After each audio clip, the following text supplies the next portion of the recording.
Hola, saludo para todos. A continuación voy a trabajar de manera introductoria lo que tiene que ver con los métodos de integración.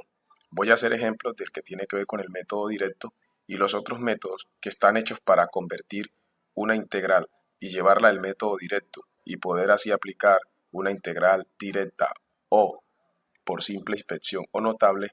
De ellos voy a decir cuándo se aplican y por qué se aplican, entendiendo que la matemática se hace importante cuando yo sé por qué hago las cosas y para qué.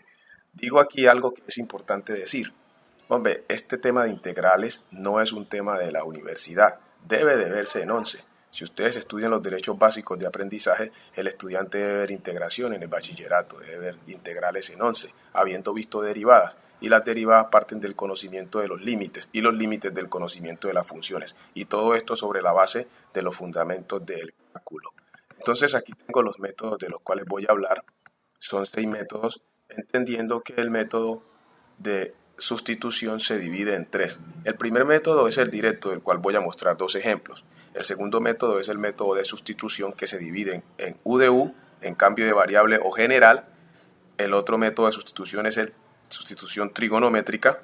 Ahora, el tercer método que voy a mostrar aquí es el por partes. El cuarto método es el de las fracciones parciales. El quinto método tiene que ver con el método de Chebyshev, que es uno de los nuevos que voy a hablar aquí, o de los poco común. Y el otro es el método alemán, que también hace parte de los que poco se enseña, pero que simplemente hay que saber la clave o por qué se aplica. Todos los métodos distintos al directo, ¿qué quiere o para qué están? Cabe mencionar que todos los métodos, exceptuando el directo, lo que se busca es reescribir o transformar la integral en una expresión a la que se le pueda aplicar una integración notable o la integral directa o una de las fórmulas que ya están establecidas para solución simple. Es decir, todos los métodos lo que están buscando es llevar una integral al método directo para poder aplicar entonces las fórmulas ya establecidas. Análoga o comparativamente es como cuando se tiene un límite trigonométrico indeterminado. ¿Qué es lo que yo hago? Lo transformo a través de artificios matemáticos en un límite notable y ya lo resuelvo por simple inspección. Ya, es decir, obtengo el valor numérico a través de artificios matemáticos. Si ustedes recuerdan o van y miran los límites trigonométricos indirectos, uno lo que hace es convertirlo a través de operaciones, procesos matemáticos, como multiplicar por uno, agregar un cero y factorizar, simplificar, lo lleva a un límite notable y ya lo soluciona de forma directa. Vamos a hablar entonces de algunos métodos distintos al directo. Pero antes de eso voy a mostrar ejemplos del método directo. Tengo aquí el método directo y dice, vemos un ejemplo aquí, una forma, está aquí en azul, vemos la forma, la integral de u más o menos b, donde u y b vienen a ser dos términos que se integran directamente. ¿Cuándo se aplica este método? Cuando la expresión, el integrando, solo requiere el uso de las fórmulas que ya están establecidas. Aquí está la explicación, ustedes pueden leerla con calma. Ahora, para este método se aplica la siguiente fórmula. Hombre, muy simple. Si yo tengo este integrando que es un término o un monomio, lo que hago es utilizo el coeficiente como factor y lo que hago con la parte variable es que le sumo 1 el exponente como se muestra aquí y esa misma suma exponencial la pongo en el denominador. Es decir, que en la integral directa lo que hacemos es aumentarle un grado al exponente, un grado a la variable en su exponente. Acá abajo está la explicación de lo que estoy mostrando. Si ustedes la ven aquí en rojo, aquí está la explicación. ¿Qué fue lo que realmente hice? El proceso general de integración de una función, ¿en qué consiste? ¿Cierto? Consiste en hacer lo inverso a la derivada.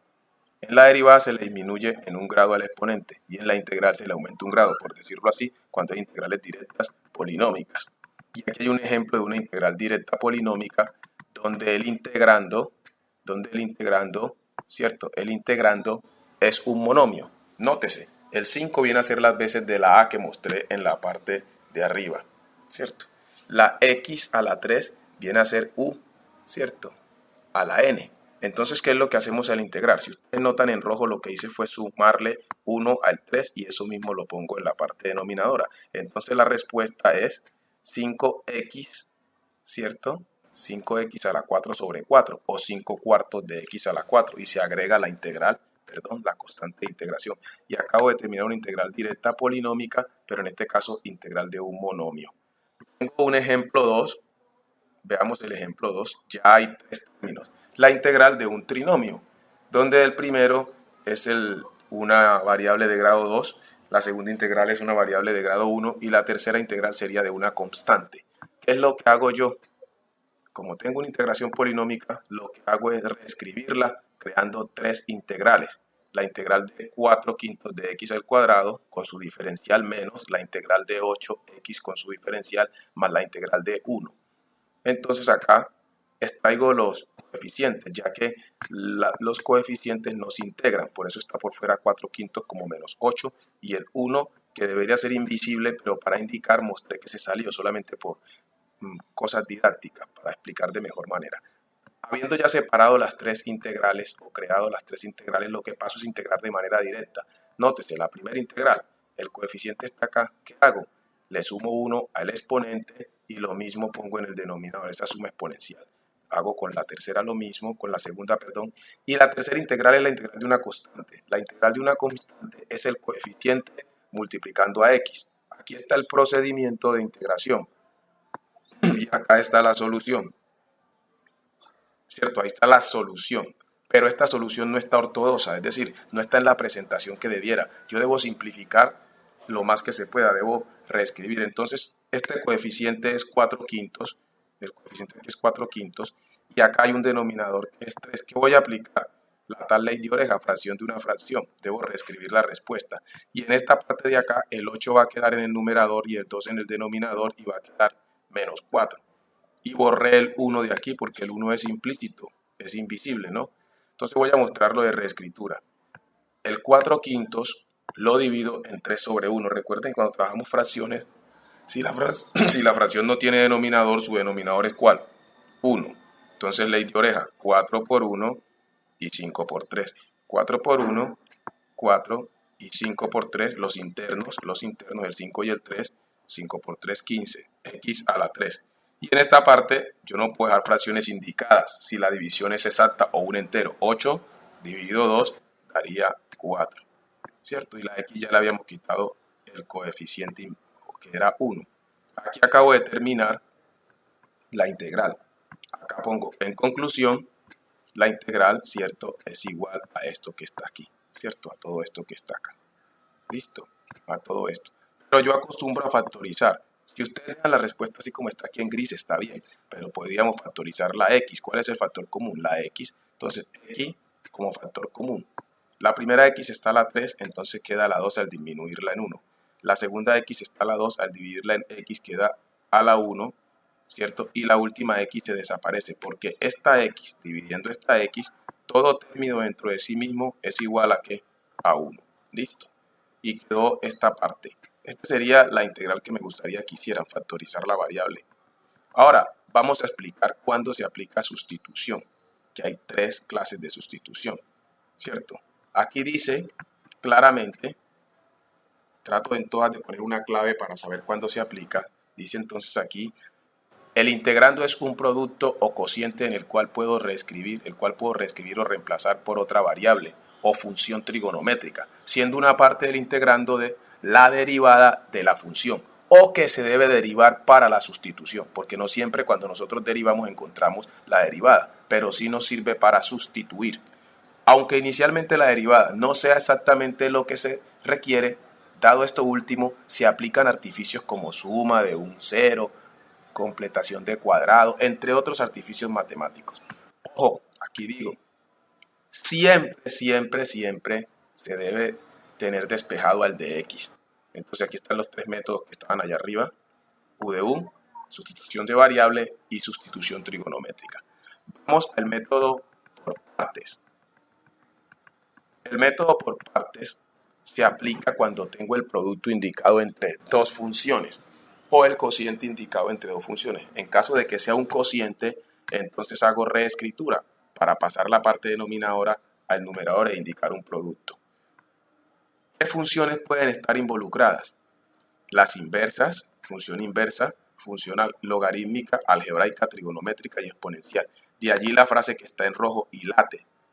Cada una de estas letras indica como sigla una de esas funciones. La primera inversa, logarítmica, algebraica, trigonométrica y exponencial. Ya después veremos de qué nos sirve eso, ya que estas funciones, de acuerdo al orden en que aparezcan, se determinará cuál se deriva y cuál se integra de izquierda a derecha con relación a esta palabra que está aquí. Después mostraré ejemplos.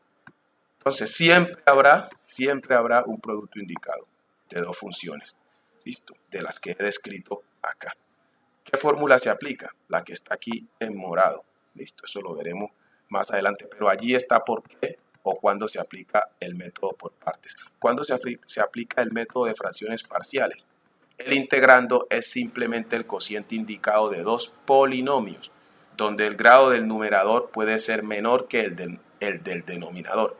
En este caso se llama fracción propia. Y dado el caso que sea mayor, es decir, que el grado del numerador sea mayor que el denominador, en este caso una fracción impropia, lo que se hace es resolver el cociente indicado y luego este resultado lo convertimos en una fracción mixta.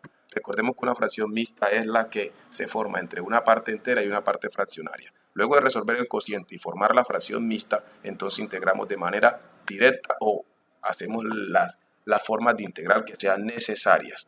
Y existen tres casos, ¿cierto? Después veremos los tres casos que existen en las fracciones parciales. Vamos al método de Chebyshev, el quinto método que tengo yo aquí. Es uno de los métodos que no son comunes. Pero aquí trato al máximo de explicar cuándo o por qué se aplica. Dice en esto que voy a seleccionar, que dice allí, se usa teniendo un producto indicado que cumpla las condiciones presentadas en la forma. ¿En cuál forma? La que está acá arriba en azul, en la forma. ¿Qué indica esa forma? El producto de una potencia monómica, ¿cierto? De grado m o elevada a la m, estoy hablando de esta parte que está aquí, ¿cierto? Aquí está la potencia monómica de grado m y un binomio de grado p entre q. Este es el binomio, ¿cierto? De grado p entre q, esta parte que está aquí, ¿cierto? Esto pues digámoslo así. Pero que no sea aplicable de integración polinómica o directa después de resolver el producto notable indicado, o no se puede aplicar cambio de variable, ya que las dos últimas opciones serían las más recomendables. Hombre, no entendí. Puede que yo vea esto y me parezca que es aplicable de Chebyshev, pero si P, al yo dividir P entre Q, recuerden que una potencia que tiene exponente fraccionario resulta de reescribir una raíz como potencia. Entonces, si yo resuelvo esta división exponencial P entre Q y me resulta un ejemplo, un 2, me quedaría el cuadrado de un binomio. Entonces lo que haría sería resolver el cuadrado de un binomio. Supongamos que esto resultó un 2. Aquí, hombre, lo que hago es resolver el producto notable y luego multiplicar los tres términos por el que está por acá afuera y haría la integral ¿de qué? De tres términos, una integral polinómica. Entonces siempre hay que verificar que no haya una cascarita y nosotros nos pongamos a resolver aplicando Chebyshev, viendo que se pudo haber resuelto simplemente solucionando el producto notable y aplicando integral de tres términos. O un ejemplo, si yo al resolver este cociente exponencial me sale un 3, me queda que es cubo de un binomio, entonces resuelvo el cubo de un binomio, multiplico los cuatro términos por este que está acá afuera y haría la integral polinómica de cuatro términos. Entonces vuelvo a decir, hay que estar muy atentos, que no nos pongamos a hacer cosas difíciles cuando son más fáciles. Por eso acá está explicado que si P entre Q da un entero, hombre, debo mirar si no es fácil o no es posible, mejor resolverlo por un método directo. Es también como un método de sustitución. ¿Cuál? Este método de Chebyshev es como un método de sustitución. Y existen tres casos, ¿cierto? Aquí hago una aclaración en azul. M y N pueden ser también fraccionarios. No se confíen que deben ser enteros. Entonces, caso 1. Cuando yo sumo M a M le sumo 1 y lo divido en N y me da un entero, entonces reemplazo U va a reemplazar a la parte que está en el integrando. ¿A cuál parte? A este binomio, al binomio. Va a reemplazar el binomio. Ustedes se ubican analizando las formas. Entonces ese es el caso 1. El caso 2 se da cuando a m, que es el exponente de la parte monómica o del término que está fuera del binomio como factor, ¿cierto? A esa m le sumo 1 y la divido en n, y luego a ese resultado le sumo la fracción p sobre q y me resulta un entero, entonces voy a reemplazar de la forma que está frente a la u. Voy a sustituir, ¿cierto? Toda la u por esto que está acá. Y el caso 3 es cuando yo divido al exponente pq y me sale un entero, que es lo que decía al principio. Hombre, y si resulta un entero, se va a convertir en un método de los directos, en uno de los normales o en una polinómica. Vamos al último método, el método alemán. ¿Qué pasa con el método alemán? Observen la forma. Es la integral ¿de quién? De una fracción donde el denominador es una raíz. Y si no es una raíz, podemos transformar la parte de abajo en raíz, elevando a ambas partes de la fracción, llevando cada parte de la fracción a raíz. Por lo menos pondría una raíz en la parte numeradora y una raíz en la parte denominadora para hacer reescritura, siempre y cuando este de acá fuera un ejemplo, una potencia cuadrada. Pero bueno, normalmente aparece tal como está aquí. Y aquí estoy explicando en la parte de abajo cuando se aplica. Dice, el integrando está conformado por un numerador, ¿cierto?, que es un polinomio de grado n, y el denominador una raíz cuyo subradical es un polinomio de segundo grado. Y no se puede reescribir para aplicar el método de sustitución, ya que dado el caso, lo indicado es sustituir o aplicar cambio de variable. ¿Qué fue lo que quise decir con lo último? Hombre, a veces podemos ver una forma parecida a esta, pero pudiera resolverse por sustitución trigonométrica, ya que esta parte de acá abajo se parece a el subradical en el que aplicamos sustitución trigonométrica, que hace referencia a qué, a la hipotenusa, a cómo calculamos el cateto opuesto, el cateto adyacente y cosas que tienen que ver con trigonometría básica. Entonces no siempre que lo veamos así va a ser método alemán. Hay que analizar que no haya sencillamente que sustituir de manera trigonométrica o sustitución de variable o la sustitución U de U. Entonces acabo de mostrar de manera introductoria cuándo se aplican los métodos o por qué se aplican los diferentes métodos. Hombre, qué importante es cuando yo sé por qué aplico uno u otro método. Qué importante en la matemática es cuando yo sé por qué y para qué hago las cosas. Los métodos de integración no se aplican porque, ay, voy a intentar con este y si con este no me da, entonces le hago con el otro. No, se aplican por una razón. Y todos podemos integrar, todos podemos aprender matemáticas siempre y cuando nos digan por qué y para qué hacemos las cosas. Esto no es un tema universitario, este es un tema que debería trabajarse en 11, habiendo enseñado los temas básicos como derivadas, límites, dominio de funciones, las funciones como tal, a saber factorizar, saber todo lo que es correspondiente al cálculo básico. Espero que estén bien y en un próximo video mostraré ejemplos aparte del método directo, es decir, todos estos métodos a partir de 2 para que vayamos entendiendo. Voy a crear una lista de reproducción que se llama cursos. Entonces en esos cursos voy a incluir este tipo de videos que son bastante extensos. A algunas personas les gusta ver los videos cortos y actúan como personas muy flojas. Hombre, el video no tiene que ser corto. Cuando el video es largo es porque es un video muy bueno o que tiene mayor contenido. Que esté muy bien. Dios les bendiga, sigan siendo fieles.